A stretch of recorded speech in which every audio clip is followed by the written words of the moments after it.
शेतकरी बंधूंनो, मी शेतकरी पुत्र कृष्णा भोसले आपल्या या कृषी साथीदार या यूट्यूब चॅनलमध्ये सहर्ष स्वागत।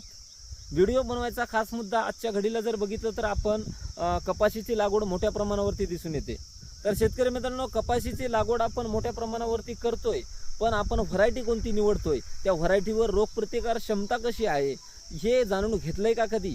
तर शेतकरी मित्रांनो, प्रत्येक शेतकरी हीच काळजी घेतोय, म्हणूनच बॅग कोणती निवडाव याच्यामध्ये संभ्रम तयार आहे। तर शेतकरी मित्रांनो, संभ्रम तयार करायचं कामच नाही, कारण मी गेल्या 5 वर्षापासून कपाशीची लागवड करतोय। कपाशीच्या लागवडीवरती भरपूर शेतकऱ्यांना मी सुद्धा काही गोष्टी सांगतोय। भरपूर शेतकऱ्यांनी सुद्धा प्रतिक्रिया दिल्यात की त्यांच्या कोणती व्हरायटी चांगली आहे। तर त्याच्यापैकी मी जे शेतकऱ्यांनी सांगितलेत किंवा माझ्या ज्या गोष्टी लक्षात आल्या, ज्या व्हरायटीबद्दल मला थोडं ज्ञान आहे, त्या तेच तुमच्यापर्यंत पोहोचवण्याचा प्रयत्न करतो।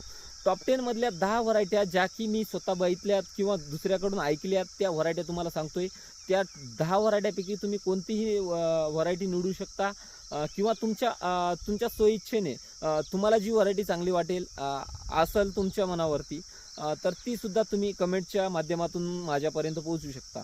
तर शेतकरी मित्रांनो, या टॉप 10 मधल्या 10 व्हरायटीचे नावं सांगतोय। ते म्हणजे अंकुरचं 3028, आदित्य सीडचं मोक्ष आहे, श्रीकरचं जय हो आहे, राशीचं 659, राशीचं 779, साई भाव्याचं सुपर टार्गेट आहे, श्रीरामाचं शक्ती प्लस।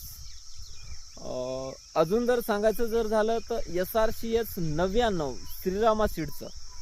तर शेतकरी मित्रांनो, अजून अशा भरपूर व्हरायट्या आहेत। निजुविडीचं नवनीत आहे। अशा काही व्हरायटी आहेत की ज्याच्यापासून तुम्ही मोठ्या प्रमाणावरती पुन्हा अजून एक गोष्ट राहिली, US 7067 ही व्हरायटी सुद्धा खूप छान आहे। तर शेतकरी मित्रांनो, या सगळ्या एकंदरीत ज्या व्हरायट्या मी सांगितल्या त्याच्यापैकी तुम्ही कोणती व्हरायटी निवडली हे तुम्ही कमेंटच्या माध्यमातून सांगू शकता। माहिती आवडली असेल किंवा तुम्हाला ह्या बॅग संदर्भात काही माहिती असेल तर नक्की कळवा। धन्यवाद। जय जवान जय किसान।